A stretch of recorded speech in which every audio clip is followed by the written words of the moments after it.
When I talk to podcasters, most often the why behind their show, the reason for doing their show is to build authority, to generate trust, to generate, educate, and convert right fit clients. That might be my words, but it really does come down to establishing yourself as an expert and building your authority as an expert. However, there are two mistakes I see consistently from podcasters where that's the goal for their show. And today, we're going to dig into exactly why those mistakes are keeping you from getting the results you want from your show.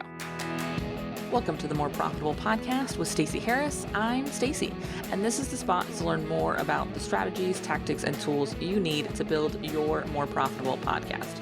My team and I work every day with podcasters like you to shift shows from frustrating time sucks to productive members of your sales team, because your show should be built to generate and convert leads. So let's get into it. Building authority, expanding our reputation as an expert, these are worthy goals. These are genuinely good whys behind your podcast. However, mistakes can be made that can distract from that goal. And today, I want to keep this short and sweet, but I want to spend some time talking about this because as we so often think about our marketing and our content, we think about it from a growth perspective, getting ears and eyes on the content.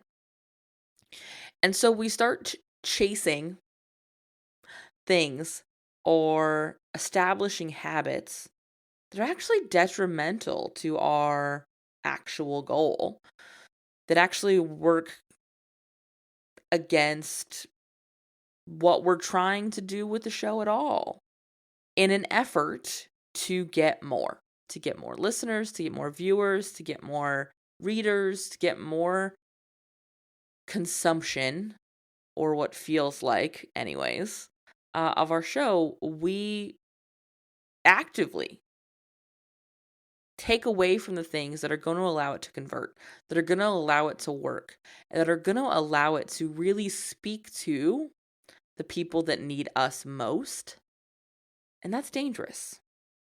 What I want to do today is I want to talk about what these two mistakes are.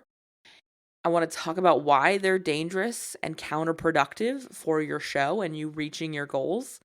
And we're going to talk a little bit about what I want you to do instead.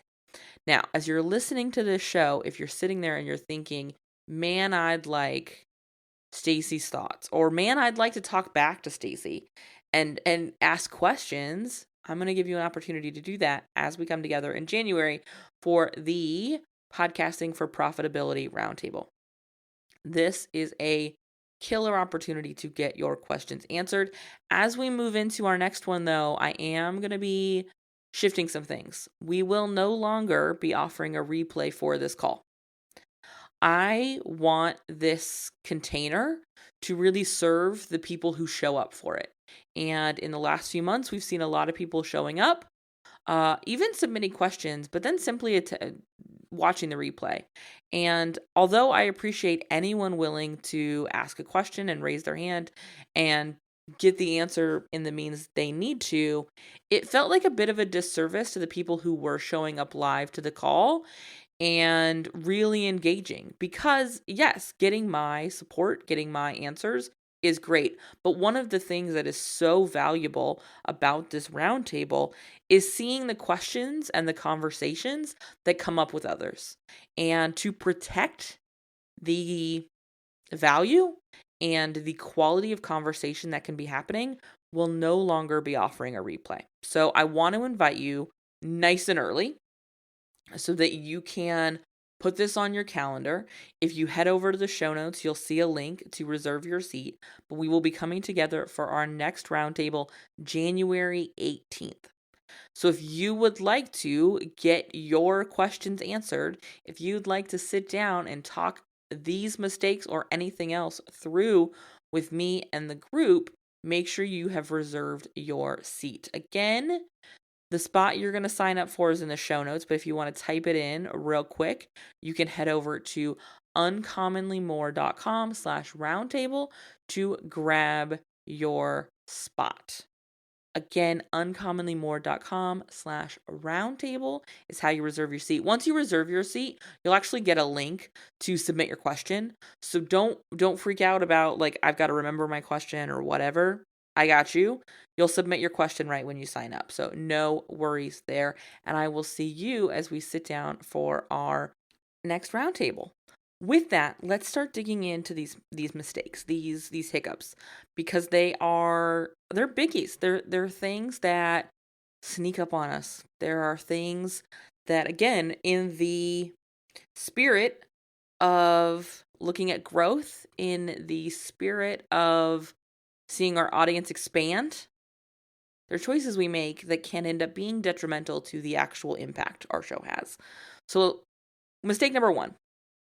Too often, I see too many podcasters spending too much time featuring other people's voices. We have absolutely talked about this in the past.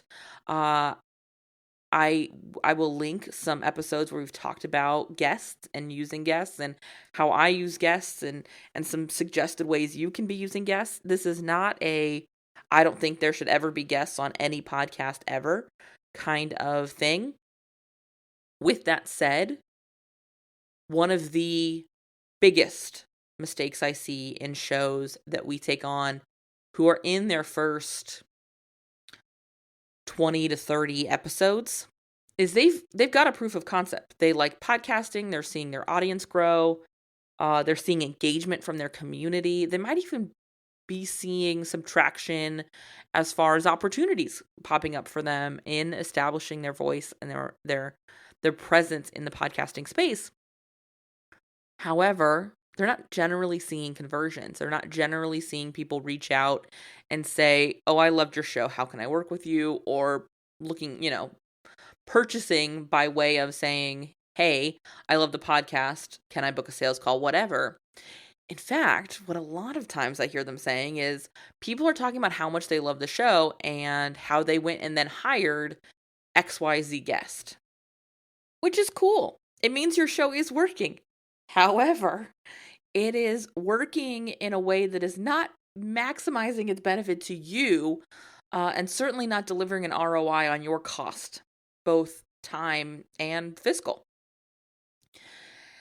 And this can happen because we spend, again, too much time featuring other people's voices, too much time using our growing reputation for being an expert and having an awesome show to drive people elsewhere, to point them firmly in the direction of someone else. That's not going to help them solve the problem our expertise solves. That's not going to allow them to see how our expertise can move them from problem to solution.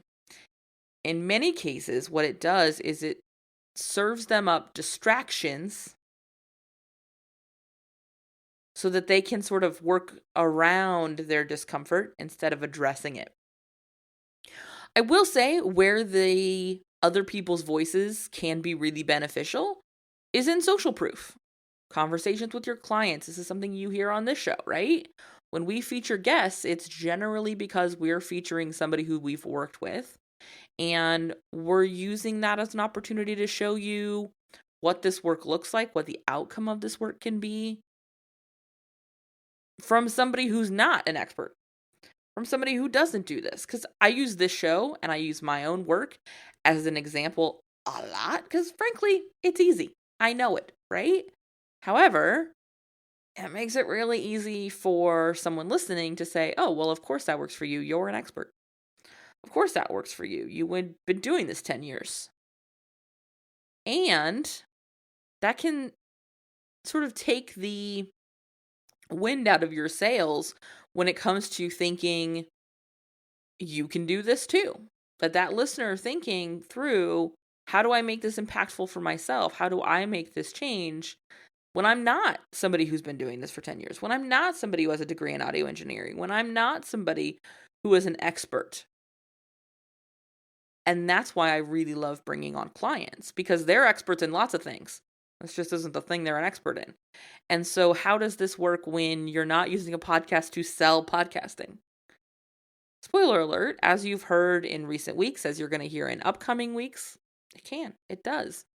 However, you got to make some tweaks. You got to get uncomfortable. You got to make some changes to what your process looks like, to how you're looking ahead.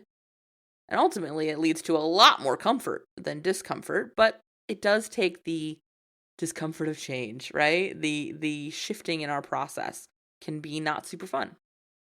And that's one of the reasons I like bringing on clients too, is because it is survivable.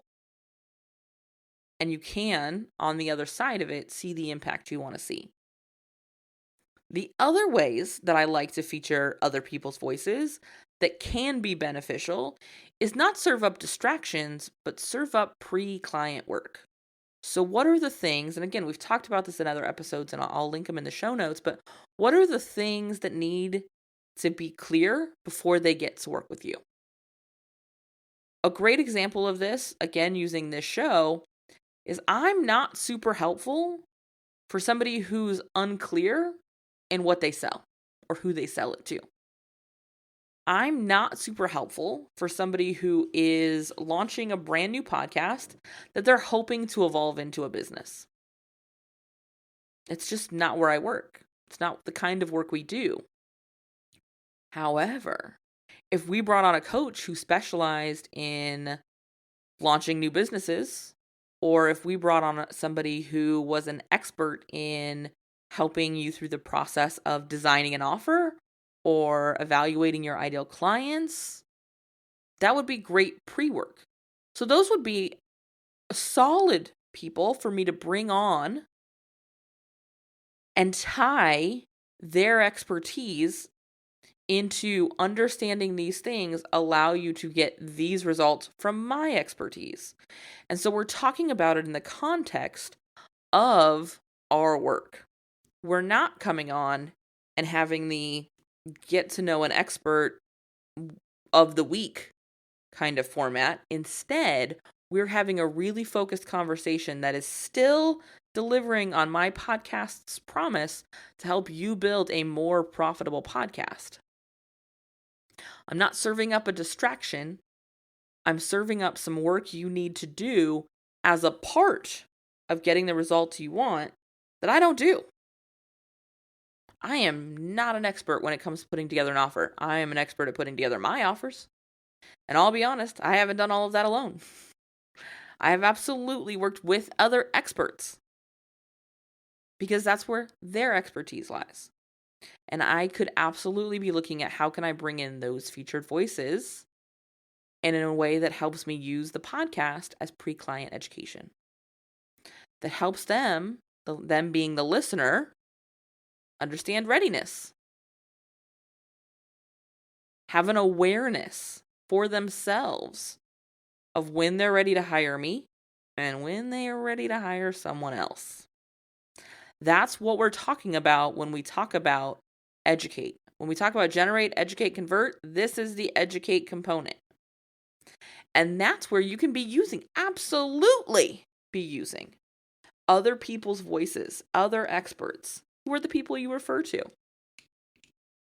But you'll notice that this is a very different strategy than I want to have guests so that I can get in front of more listeners and those experts will promote their guest appearance on my show.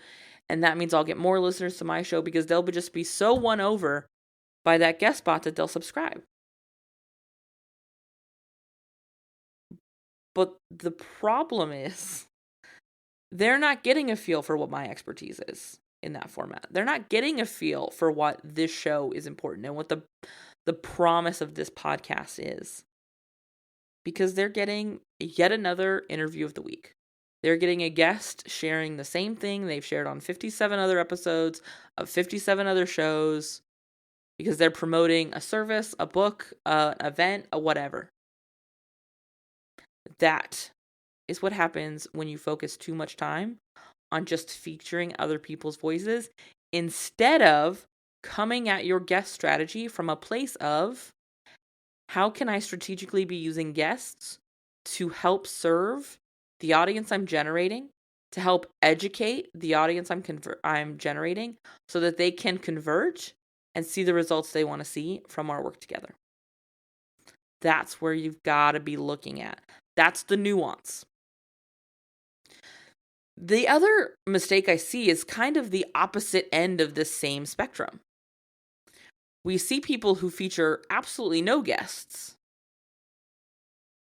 And that's because they have fully dedicated their show to proving how smart they are. They've just got episode after episode of them being an expert. They're spending a lot of time focused on how-to content. How to do every little bit of what they deliver. We see this a lot with service providers. See this a lot with coaches. How to do all the things I'm going to teach you to do when we work together. And the dangers of this is I most often see these kinds of podcasts completely lacking solid calls to action. I very rarely see these shows tell clients how to hire them. Because there's just this deep belief that if you just keep proving how smart you are, if you just show them how much you know, they're going to be just plummeting the door. They're just going to be just full steam ahead, can't wait, throwing money at you. From deep in the crowd, just winging 20s, right? And they're just going, you're not going to be able to even work with all the people that are going to be just storming your door. However, what most frequently happens is we start attracting freebie seekers, people who are just going to use the podcast to implement, get the result they want, and be gone. Cool. That's not going to help you generate cash. Or you have a lot of time helping clients identify where they need support, but you leave them unsure of how to get it. And so we take them and we show them their problem and we highlight where their inefficiency might be, where their mistakes might be, without any way to really solve it. Which feels like the meanest version of pouring salt in the wound. Here's what I'm going to do. I'm going to put you in discomfort and give you absolutely no way to fix it. Because week after week, I'm just going to tell you how much I know without telling you how I can action that for you, with you, whatever that looks like in your business model. You will not, and I need you to hear this, you will not ever be able to just prove how smart you are and that lead to sales. Because hiring you is not actually about understanding how smart you are. Certainly, as a buyer, I want to know that you know what you're doing. None of us, picked the mechanic who looked the dumbest. However, I can find out that there are lots of mechanics, right? I can see lots of people who know how to solve my problem. Choosing which one I work with is about building trust, is about building a relationship, is about deciding that the way they work is the way I want to work. And so that means doing things like audio sales pages, like social proof kind of case study episodes, talking pretty high level about some of the theory stuff. This episode is a great example of this. Again, just pulling back the curtain and being like, here's what it looks like. This is one of those episodes. This is an education tool. Through this episode, you're able to say which, if any, of these things am I doing? I will say almost everybody does one or both of these to some extent during some season of their journey. I can absolutely point to when I have made both of these mistakes in the 10-year history of the show. I don't have to look back that far. I can evaluate my episodes going, am I doing this or this here? No? Cool. Let's roll. And it helps you as the listener do the same. Am I doing this in this episode? Am I featuring this guest because I just decided we were going to feature a guest? Or does this guest conversation help move my listener forward? Does this help me generate, educate, or convert a listener? If the answer to that is no, not a guest episode you need to run. This is about empowering you to look at your process differently. Not prove to you how much I know. It's so that you can connect with the way I think about these things. And say, yeah, that's how I want to run my show. Or nope, that's not how I want to run my show. That's not for me. Both are acceptable outcomes. Both are desired outcomes even. And so I want you to look at, do you have episodes like this one? Or do you have a show full of distractions with guests? Or episodes where you're just trying to prove how smart you are? I promise I'm an expert. Look how much I know. These are also the shows that are using a lot of jargon, by the way. Just a little add-on to there.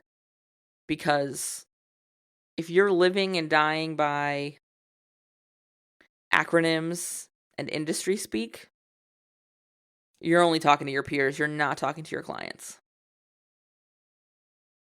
You are trying to prove how smart you are. And that's really difficult when they don't know what you're talking about.